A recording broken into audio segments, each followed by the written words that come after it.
Hello, everyone. A very warm welcome to this live virtual session. I'm Asmani from People Matters, and I will be your host for today. In a world defined by the rapid convergence of technology and global interconnectivity, HR's role transcends conventional administrative functions. Recent research underscores the profound impact of AI driven HR strategies, revealing that organizations strategically leveraging the potential of AI are uniquely positioned to achieve higher levels of employee productivity while building workforce agility and resilience. And so, continuing with our endeavor to provide actionable thoughts to our community, People Matters in partnership with Akrivia HCM presents this exclusive session which will delve into length on the very critical topic of unleashing the power of AI in HR, elevating business success and impact. It is with great excitement that I would like to welcome our panel of experts today. We have with us Srinivas Reddy P, SVP and Head of Human Resources, Pristine Care, which is a unicorn health tech startup based out of Gurgaon with more than 2,400 employees. Srinivas is responsible for managing the company's HR related activities from attracting, retaining, and developing key talent. He has held HR business partner, compensation, and benefits role across shared services. Thank you so much for joining us today, Srinivas. Welcome to the session. Thank you. We also have with us Pooja Minocha, Vice President HR and CHRO Bata India Limited. Pooja is a renowned HR professional with 2 decades of expertise in global human resource management in diverse multinational companies and in multi geographies with specialization in strategic HR, organization capability development, employee communication, compensation and benefits, and HR business partnership. Thank you for joining us today, Pooja. Welcome to the session. We also have with us Nikhil Bhatt, Inanjay, Vice President Operations, Akrivia HCM. Nikhil is a dynamic business executive with a proven record in human capital and smart factory domains. He is a profit driven leader who excels in building customer relationships and crafting effective marketing plans with an in depth understanding of the market. He is also recognized for achieving growth, profit, and breakthrough sales objectives along with establishing lucrative partnerships. Welcome to the session, Nikhil. Thank you for joining us. Thank you, Asma. So, before we start, a very quick note to our attendees today. If you have any questions during the session, please feel free to use the chat window. We will bring them up towards the end, which is exclusively reserved for audience Q&A. So, stay tuned to your chat box and keep posting the questions you have for our speakers. Now, with this, I will start with the Q&A round. My first question is an opening question to all our speakers. And so the one thing that I wanted to understand from all of you as we talk about AI in HR today is how do you perceive the current landscape of AI adoption in HR, and what pivotal changes have you observed in the recent past? So Srinivas, I'll start with you. Yeah, sure. I think thanks for the introduction, Asmani. Really appreciate to be part of the webcast. But I think the way I look at from an adoption standpoint in HR, there have been numerous amount of startups that have started in the last maybe 2-3 years. If you look at it, looking at in the last maybe a decade or so, that have ventured into AI landscape. Right, I still remember there were 1 or 2 companies maybe 6 years back. Today, if you go back and look at just the HR tech, right, that angle, the number would be extremely high, and within that, majority of the contribution would be done within the space of AI, right from attracting talent, which has been always the pet project for most of the founders out there, and in terms of retaining and then developing talent, there have been numerous amount of companies that have been stepping into it and then trying to do a lot of stuff. And I think this is just the beginning, because AI as a whole subject itself is pretty new for a lot of the companies. It's just been about a year that we've seen in chat gpt. What will happen once it's there for 2, 3, 5, 7, 10 years down the line? It's going to be very, very different, right? Very seldom we know that Google has been there for a little over 18 years now, 18, 19 years, right? But there is a workforce that's coming into the segment, which clearly depend clearly on Google itself, because they've seen right from their childhood saying that Google is the way to look at it. So I think AI is going to really be that next leap clearly for us. And let's wait and watch how exactly the space is going to unturn in the next few years. That's the way I look at it, Asmani. Thank you for sharing that and setting the context for us. Pooja, any insights from you on this? Yeah, thanks, Ashmani, and hi everyone. Yes, totally agree. In fact, AI is no more a standalone application that, as HR organizations, we are trying to build, and it's very much integrated to everything that we are doing on a daily basis. Whether as a consumer, whether as an employee, whether as functional leads. So I think AI is more an enabling current applications to make the same action, which is decision making, faster for the HR fraternity. How I see it evolving, I think I couldn't agree more to what Srini said. It is moving very, very fast, and I think HR colleagues can are beating for breath with the kind of spoiled options we have. Um, there are also tools now that can help you build AI, your own AI, and they're absolutely either free or they are easily customizable to your current applications. What is very important is, because we're spoiled for choices, because our own experiences in dealing with AI and what AI can do to us, I think it's very important that as an HR fraternity, we know how to use it and how far do we want to go with it, right? I know there's a lot of excitement uh, in general. I would not say within HR or in general with AI, Chat, GPT, etc. But how are we going to ensure that it is brought to good use, it is compliant, because there's a lot of freeness. Everything that's digital is going to be there for life. It cannot be erased once it's on the cloud. So if we are sharing or updating anything on AI, it will be equally there for years to come. So AI, my only suggestion and views would be here that good time to get excited, should explore enough, integrate, but ensure we are on the right side of the law, because with Personal Data Protection Act and various other compliance angles, we need to ensure that we are protecting the information data. So go steady, but be compliant. That's my view. Yes, yes. Very important points there, Pooja. So, Nikhil, anything from you on this? Okay, thank you, Asmani, for the introduction. I agree with both Srini and Pooja. So, last 10 years, we have seen the technology grow in light speed. Today, we not only have HCM as a tool from HR, we have seen HRIS grow from basic HRMS system to HCM, where decision making, everything is made. And today, not only restricting us to HCM, but we have various tools for assessment, for integration with WhatsApp, for email integration, etc. Let us say recruitment has now it is very easy with the tools which we have in place. But the thing we have to also look at the decision making. What is the decision making data that we are getting from the tool, and how we are perceiving the analytics which is given by this tool, and also how far we want to utilize AI, keeping human touch in mind, because HR also needs human touch with the people, and how far we have to go with AI, and till what point, as Pooja ma'am suggested, till what point, and what are the things we have to use. We have to look at that. Thank you. Thank you for sharing that, Nikhil.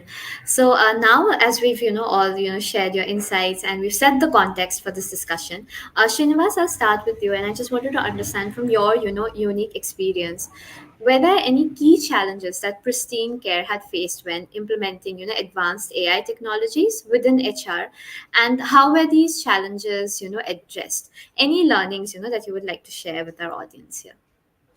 Yeah, I think one of the things that we did while scaling up was, we were ramping up very, fast as a high growth startup. one of the things was really to train employees. How do we ensure that we train, retrain, and then keep going again and again. So what we did is we came up with a AI tool called Mira AI that's internal, for us. Basically, we've shifted the entire training module into that. Right? It's a bot that talks to you, and there's a human like a interface that you have. The bot's talking to you, and it's customizing the training requirements based on what the individual is going through. Like there is a module, and then you give your assessment, and then based on the assessment, if your assessment is on a scale of 1 to 10, 10 being the best, if it's a 3, then it gives you different training. If it's 7, it gives you different training. If it's 9, it gives you different training, right? And it keeps getting better, and the retraining keeps happening on that. So I think what it did for us is that it solved the problem of saying that, do we need to get people, employees in a classroom, make them sit, go through the training, and see what's the effectiveness? Is it really efficient for us to go ahead? We didn't do all of that. We said, let's plug them into this training tool, and then boom, it really helped us work on it. And so all our employees are clearly, whenever they want to get trained, they can, right from like when they're commuting work, when they're taking a break, whenever they want to do it, whatever the module that they're in, they can just do it whenever it's available for them. So I think that really helped us to understand the impact, and it's really helped us to see that we're able to engage talent too, right, over a period of time. So I think that's been a big boost for us. And we just on, I think it's been about 3-4 months that we've been on.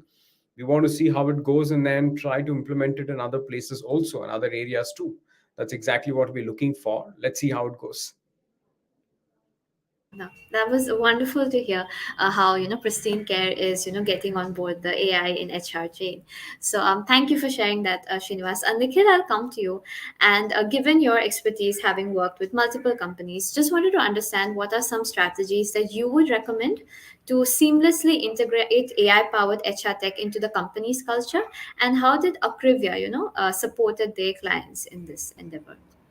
Okay, so after implementing with many big enterprises in India, we have implemented with McDonald's North and East, and we have implemented in metro brands.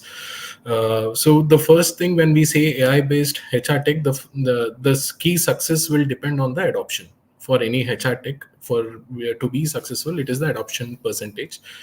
And to make that possible, the employee or the end user has to use it seamlessly. The first thing when we say we are introducing AI tech, AI based HR tech to the system, these days people are getting worried about losing their jobs when we say AI based, and when we are automating their process, then the first question they get is, what will I do if my things are automated?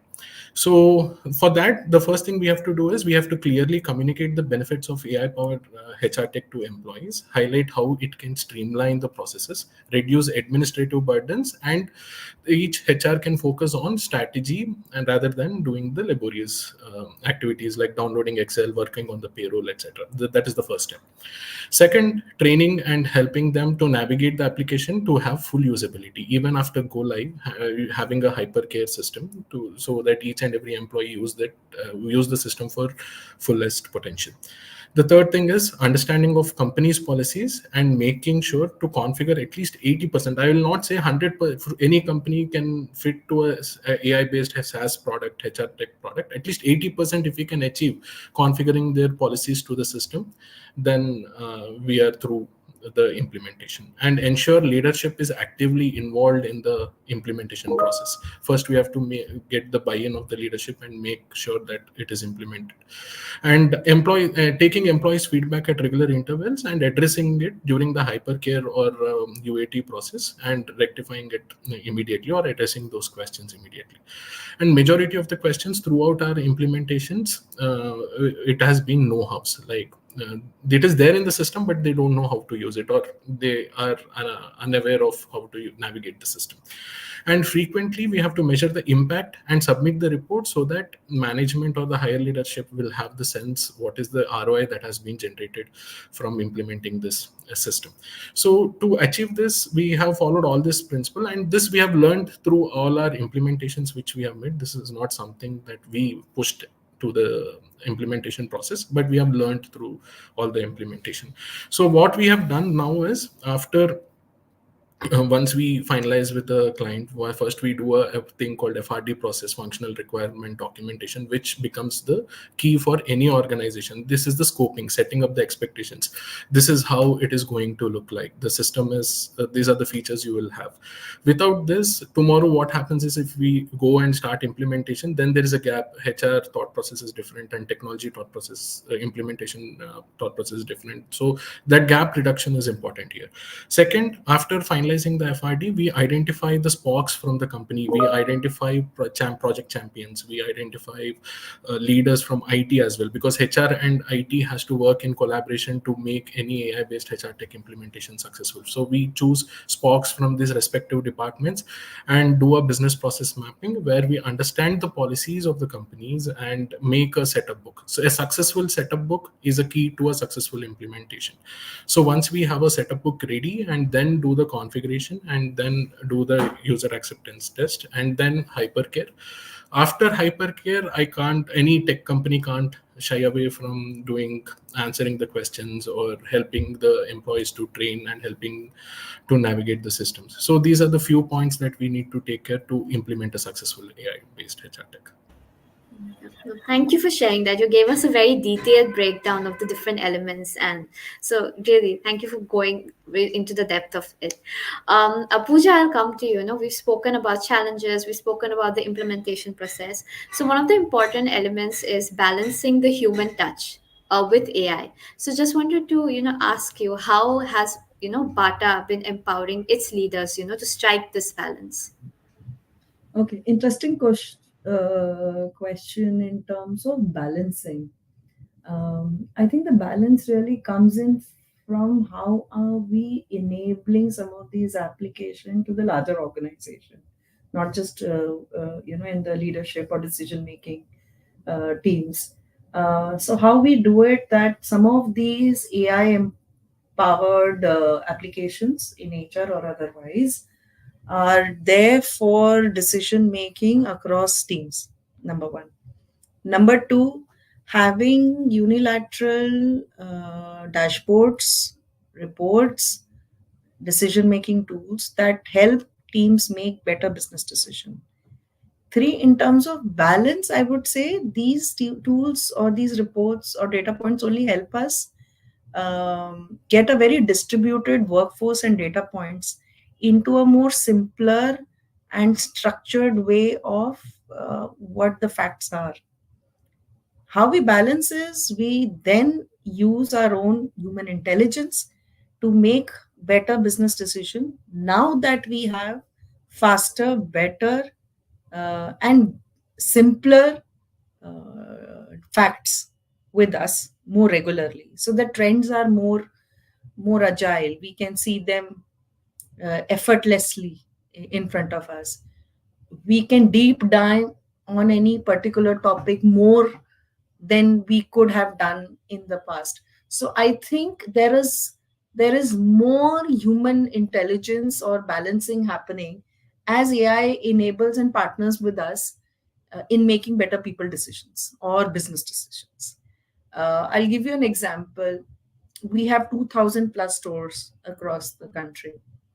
It makes it very complex operations for us, and the journey of digitalization only continues to get finer.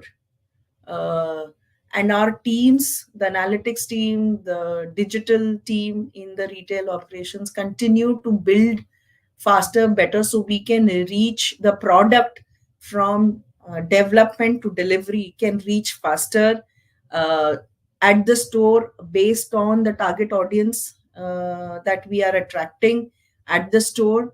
Our visual merchandising is faster, better, based on each season or each month theme. In terms of store staff, I would want to add to the training piece. The staff gets faster enabling tools based on how the store is performing on various elements. So this is just one example. We are able to take corrective and preventive decisions better. So I think it is beyond balancing. It's just making things simpler and faster. I love how you spoke about, the final line. It's not just about balance, it's about making things simpler and faster. So, thank you for sharing that, Pooja. Srinivas, one of the points that I found really fascinating that Nikhil spoke about was the job security concerns as, AI gets implemented in different job roles and across operations. So, I just wanted to understand how pristine care has elevated concerns around job security amidst this entire, AI implementation process. Yeah, so I think job security, we've not had any situation like that. And I don't think any of the organization will ever have that situation as we keep moving ahead. Yes, what will happen is the skills, will need to change, will get better, will probably shape into different form, right? Those things will happen. It is not that it will not happen. So I think we should wait and watch and see how those things will shape up. But I think what AI we've seen so far, right? What AI is going to be doing and is doing is that it's just making the job more efficient and effective, than what we are right now. To example that what just Pooja shared, right? So the stores are just getting better, right, with their data and analytics. And I think they'll be able to take better decisions to say that, hey, listen, this particular store is doing well, this location is doing well, so on and so forth. I think every industry and every company will go through those changes. And to the point that Nikhil said, how are they doing from an implementation standpoint, right, with different companies? So despite after the hyperpure mode also, right? So that's where I believe AI will really help, right, these organizations and the industries. As I said, I still believe that it's a very nascent stage and we're still at the tip of the iceberg, and we'll have to wait and watch and see how these things will shape up as we move ahead, and see how things will move forward.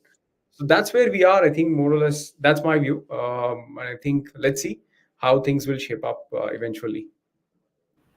Yes, definitely. And thank you for sharing that. Nikhil, coming to you, just wanted to understand, we've spoken about implementation. Uh, given your experience, what methods or metrics, have you found most effective when measuring the impact of these, AI-powered HR tech implementations? Okay. The first thing what we have to do is we have to measure the reduction in time spent on manual HR tasks, such as previously they were doing resume screening manually, and how much time it has been reducing using scheduling interviews and processing the paperwork. And we also should assess the cost saving associated with automating repetitive processes. So, third thing is evaluate the improvement in recruitment cycle, onboarding duration, NPS score for the interviews, and measure the accuracy of AI algorithms like resume parsing, how accurate it is. Because all the resume parsing methods are not accurate, only few are accurate. And monitor the changes in employee engagement. How employees feeling, what is the employee sentiment, or how is feeling about the company. Analyze whether AI powered HR tool have positively impacted employee retention rates, or how your retention rates have come down. And evaluate quality of hires from different sources. Like when we integrate different platforms, job boards to HR tech, what is the quality of hires that we are getting from? And measure effectiveness in identifying the training needs, how good my training needs identification is going on using AI based HR tech, and also what is the percentage of adoption. These are the matrices that we have to see for a success. Definitely. Srinivas, I'll come to you. You spoke about how you are at a nascent stage when this, AI, HR tech implementation. So, any plans on how you're planning to, measure this out? Any metrics that that you are planning on using that you would recommend to other HR leaders or companies that are like on a similar journey? I think the metric to really measure is going to come only in the way how efficient and effective we are. And I think any yardstick that we look at, let's say in our case, right, the training output. So have we implemented a training tool? So is the metric, is the training outcome coming out to be better? Have the for all you care, let's say if there is ENPS score that we need to look at, let's say if there is a patient NPS score that we need to look at for our customers, right? Is the customer NPS score getting better, right, overall? If is there a way that people are getting knowledge better, from the overall standpoint? Is the assessments getting better, right? Is there anything else that we were looking at before? Is it getting more efficient and effective? That's the only way to really probably go back and look at. There is no other way. It'll be there. But in my view, I think what is more important is to go ahead and see that we are able to measure it, right, pre and post. Right? This is very, very critical, right? And else probably everything will become a new benchmark, right? So I don't think we should look at it that way. We should clearly see that uh, do they have the right thought process, before and after, and how exactly it is being implemented. That's more critical. Definitely, definitely. Thank you for sharing that. So, Pooja, when we were talking about the AI and job security aspect, one of the things that that Srinivas has raised about how skill sets are going to change.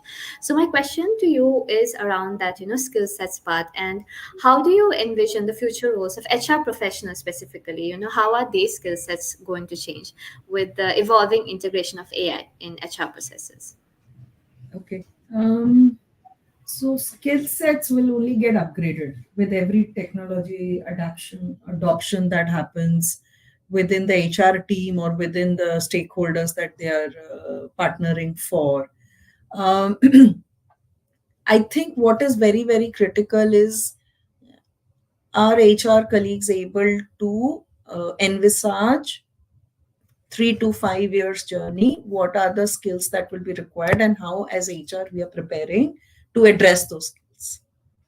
Right. I think it's more to do with forward looking ways of skilling ourselves or reskilling ourselves, and therefore to the larger organizations finding out opportunity areas, working with SMEs, subject matter experts, to see what kind of skill sets technology is going to enable the larger organization. So number one, there would be absolutely intellectual,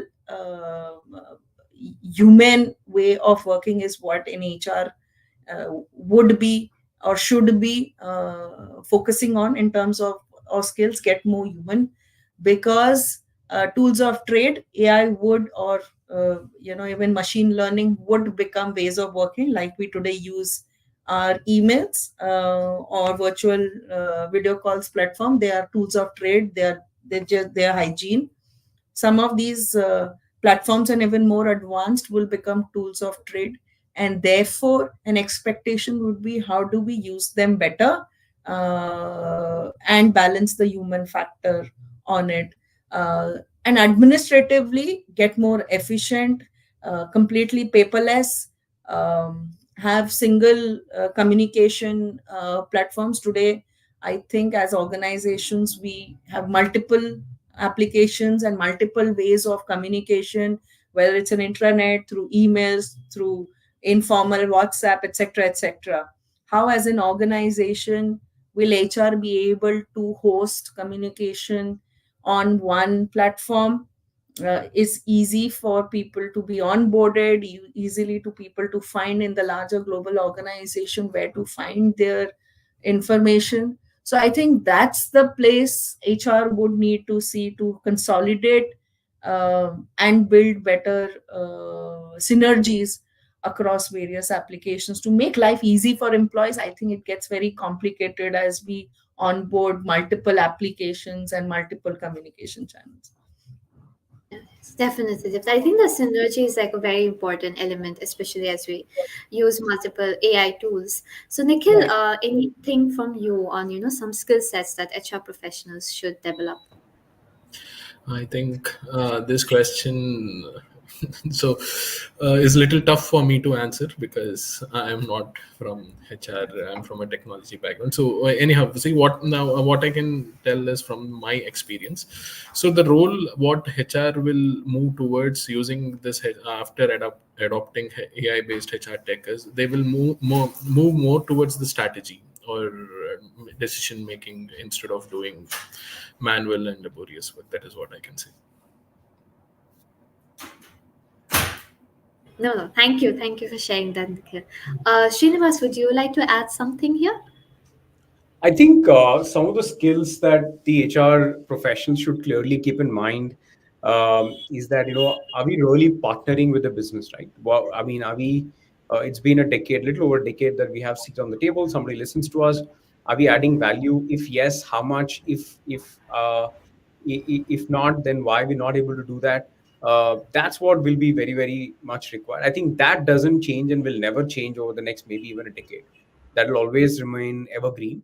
So I think that's more important, that the leaders, I mean, HR professionals really understand that very closely and say that how am I able to add value back to the business, and what is it that I need to do to ensure that I can add tremendous value to the organization and the teams and the employees. I think that's very, very important and top of my head. And I think anytime we go back and look at it, that'll always be on top of the things that we will need, right? Are we able to add value, partner with the business, uh, irrespective of the situation and the circumstances that we are in? That's very, very much required. Great, thank you. Thank you for sharing that. So we have like a lot of audience questions coming in. So I'll just start picking them and I'll just open it up. And please feel free to hop in, pick and choose like which questions you would like to answer. So the first audience question that we have is, which is better for a company in terms of data security, using internal or external AI tools? If I can take that up, Yes. I think external or internal, both are external. I don't think so until unless you're an IT company, you develop a internal AI. You always use off the shelf and then customize it. Just ensure that you have put in the right framework for data protection and is legally sound as per your business compliance requirement. Nikhil, feel free to add, or Srini, please free to add. Bang on, ma'am. You are right. That was good. Yeah. Okay.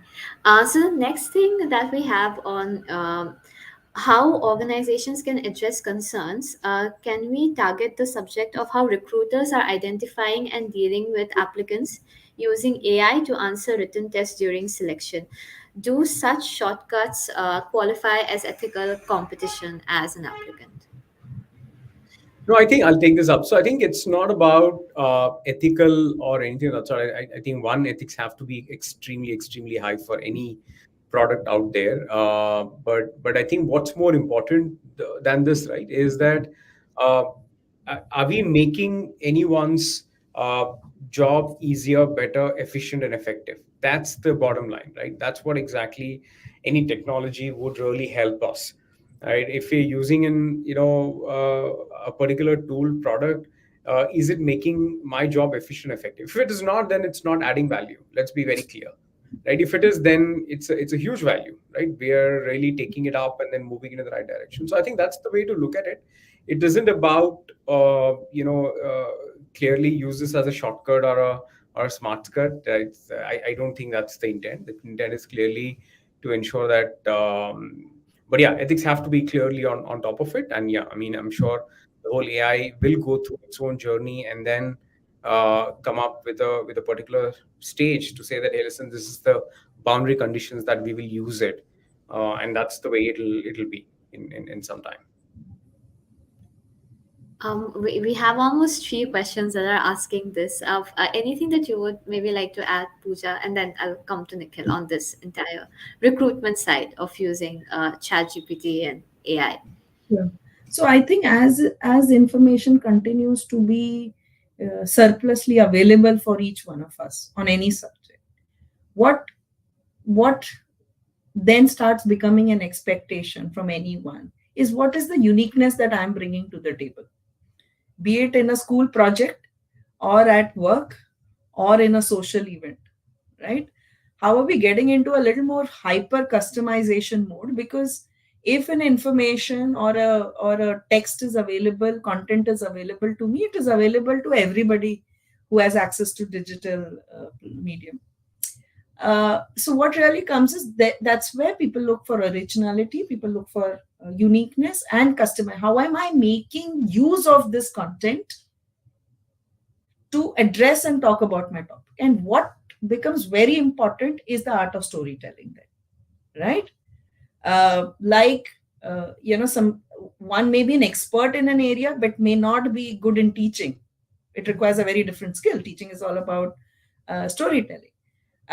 So information is always available on books, on internet.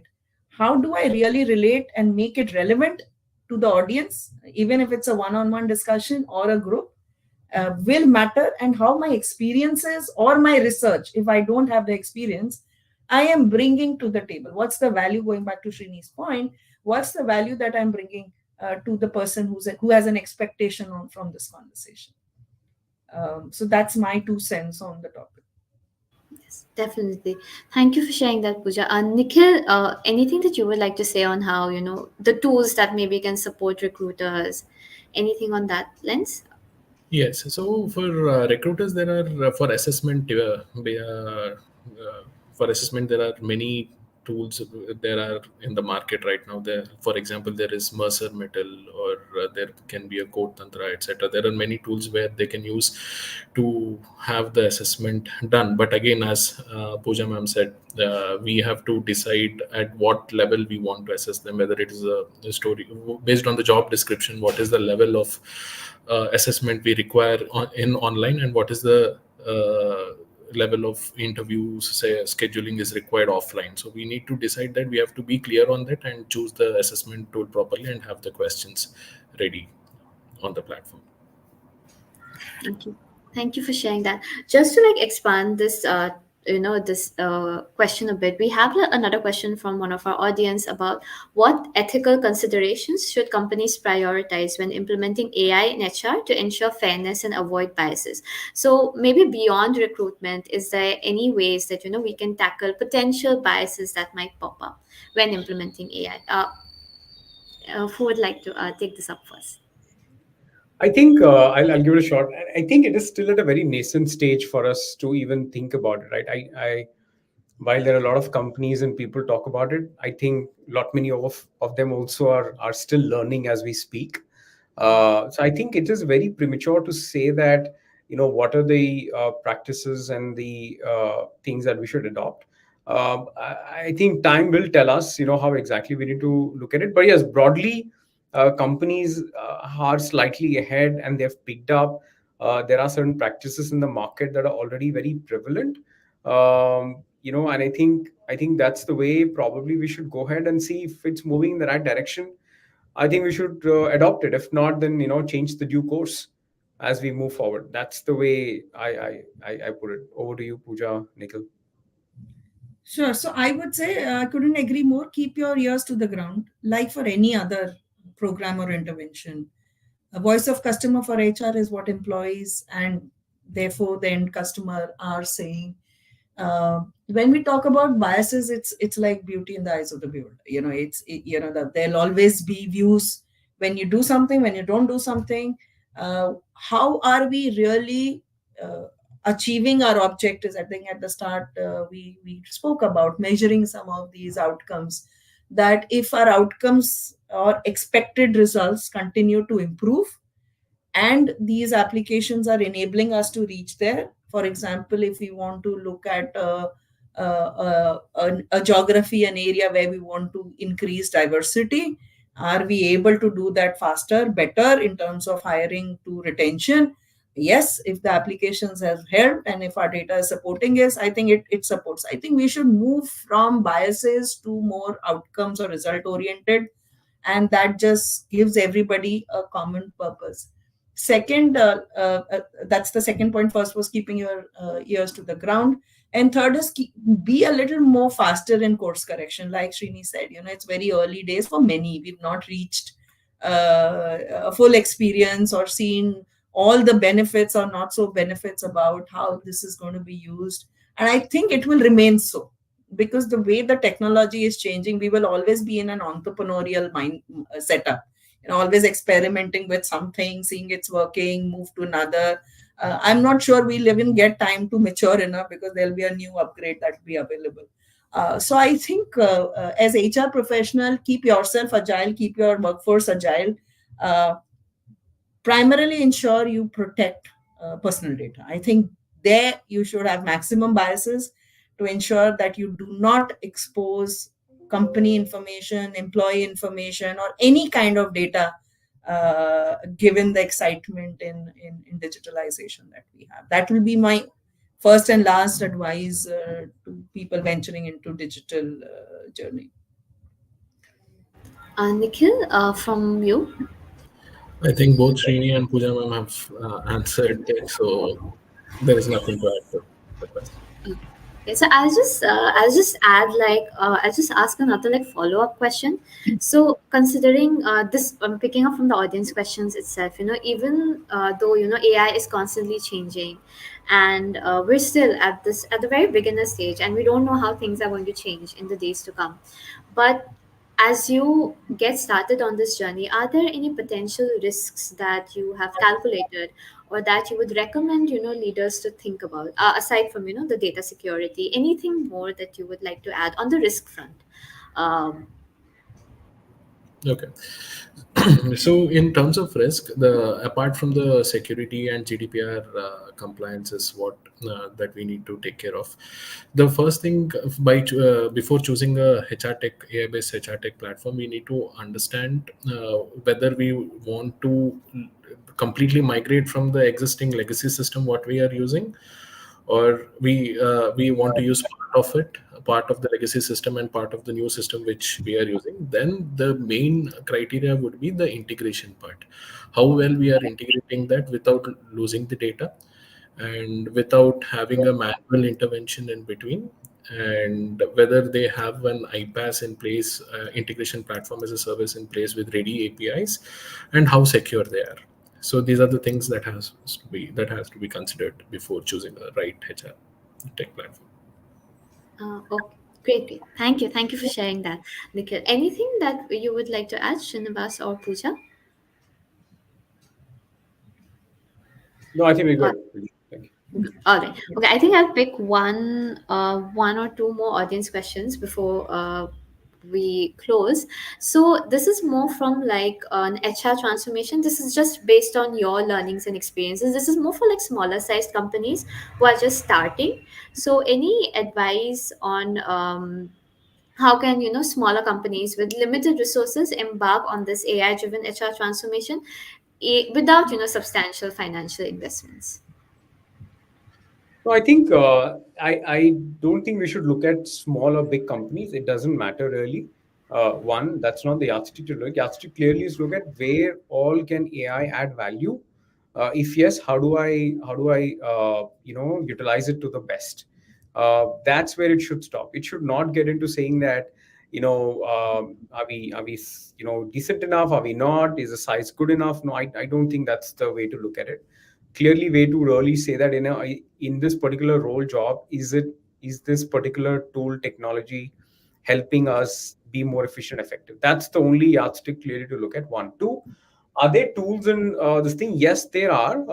I mean, if you go out and search on the web, there are quite a few available that are started, and there are quite a few that are giving it on a very free basis. They're not charged.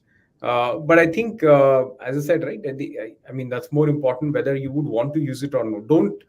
Please don't use any product because it's available there, because a lot of people are using it and you don't know how to use it and you don't need it, so don't pick it up, right? I wouldn't recommend that. So just ensure that you pick up a tool or a particular service out there because you need it and your particular job skill, that particular team needs it. Otherwise, just for the heck of it, and it is out there, a lot of people are using it, I don't think is the right way to really measure it. That's the way I put it. Very, very important points there, Srinivas. Thank you for sharing. Anything from any Pooja or Nikhil that you would like to weigh in on this question? Fair point. It's not about small or big. What your need is. For example, even in large organization, you could have a very niche requirement where you would want a digital intervention. But addressing a specific question on smaller setup organization would be, please define your HR roadmap journey first before defining how HR technology is going to enable it. So now we've got the beauty of both human resources and digital resources, right? So when we build up our HR roadmap for a frequency period of 6, 18, 24 months, uh, use both the pillars. Where do you really need human resources, and where do you really need the digital resources, and combine them and then build a journey.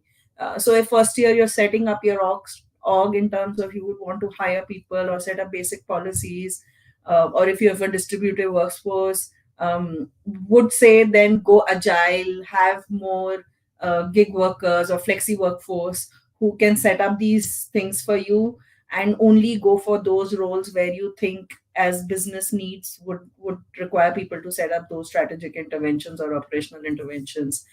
So as you partner with business, build a HR roadmap, uh, go to applications which can support you, and ensure you are able to get those applications where you can move faster. For example, if you're on a startup or a smaller, and you're going to have a trajectory of or you're going to have a roadmap where you're going to go steep, high, or geographically span, look at applications who can support that. If they can't, you can still go for them, but ensure that you have a handshake to a newer platform easier. So go as much flexible as possible in early days. Nikhil, would you like to Yeah. say something? Yes, as both Srini and Pooja ma'am said, so don't use the system for the sake of it. Just because it is available for free in the in online, don't use it. Understand your HR roadmap or a digital transformation journey.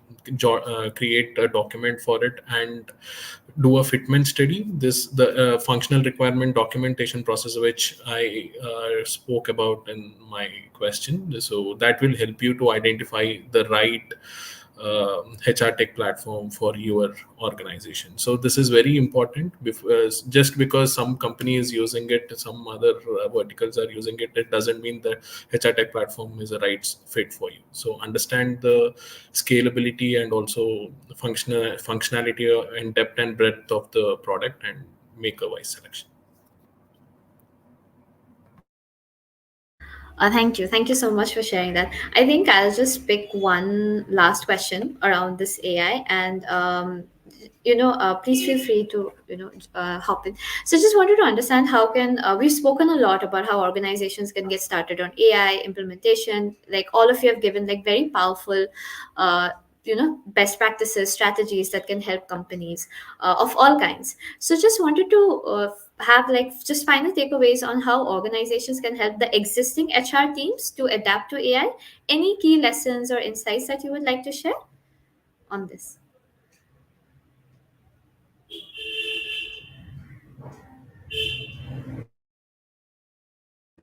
Yeah, I think one of the things that we've done, as I mentioned, right, we've just started with one particular area, and we'd like to see more coming in, and we're just waiting to watch and see how exactly this pilot thing runs out, and if it turns out to be good, I think we would want to look at many other functions and areas and try to implement it.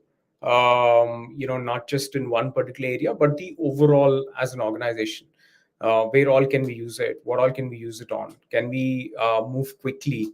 Can we implement it and then take it forward? Right. Those are some of the things that we would want to ensure that we use them. So that's the way I would put it. Thank you so much for sharing that, Srinivas. So I think we've answered a lot of audience questions, and thank you so much, to all our speakers, for sharing your insights and best practices. So as we come to the end of the session, just wanted to have like one last quick bite from all of you on what was like your greatest takeaway from this session, and any last words that you would like to share with our audience. So maybe I'll start with Pooja, and then Nikhil, and then I'll come to you, Srinivas.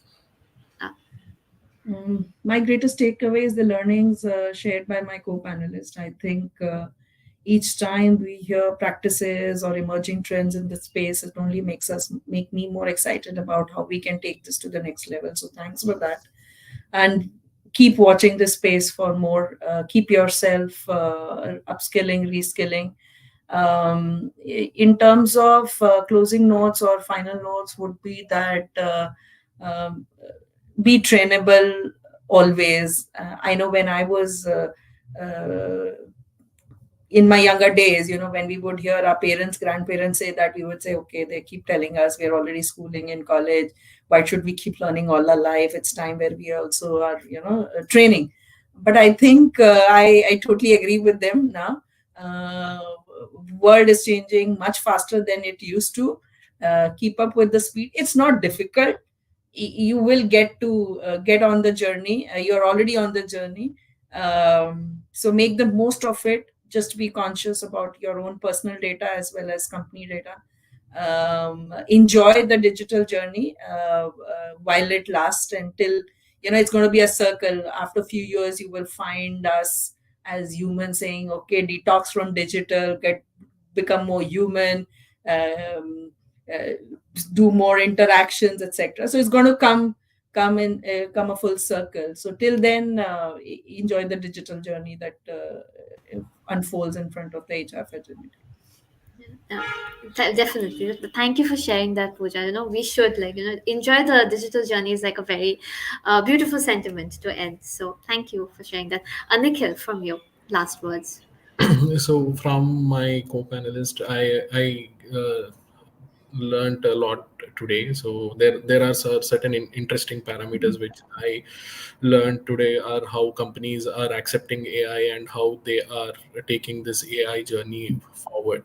After understanding Srini's journey, that we have to take a step by step process, one step at a time, and see how it is successful, and then plan for the next phase. So that is one interesting thing that I've learned. And also from Pooja ma'am, I've learned how they are managing very big stores, and how they are uh, effectively using AI in multiple stores. So that is one key takeaway for me.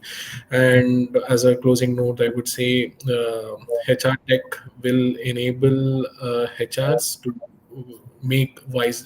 make data driven decisions, and also help them to move towards strategy thinking. Srinivas, thank you for sharing that, Nikhil. I think one clearly to learn from my co-panelists, that what exactly Pooja said. I think there've been a lot of things that organizations are, doing and talking. Second, I think the kind of questions that we've got, right? I think it's been extremely engaging questions. A lot of audience have been very, very focused on understanding, learning, where exactly the whole AI piece is going on. So I think that's very, very critical. Those are two of my biggest takeaways, and I think more as we keep moving forward. I think we will keep learning and sharing for each other. Thank you. Thank you so much. Yeah. Thank you. Big thank you, to Srinivas, Pooja, and Nikhil, for sharing all your, expert insights, your takeaways and learnings, and being so, passionate when answering our audience questions. We had some really great takeaways, and I learned a lot from all of you. So thank you so much, for sharing your time and for sharing those, learnings with us. At this point, we would also like to extend, our gratitude to our partner for the session, Akrivia HCM.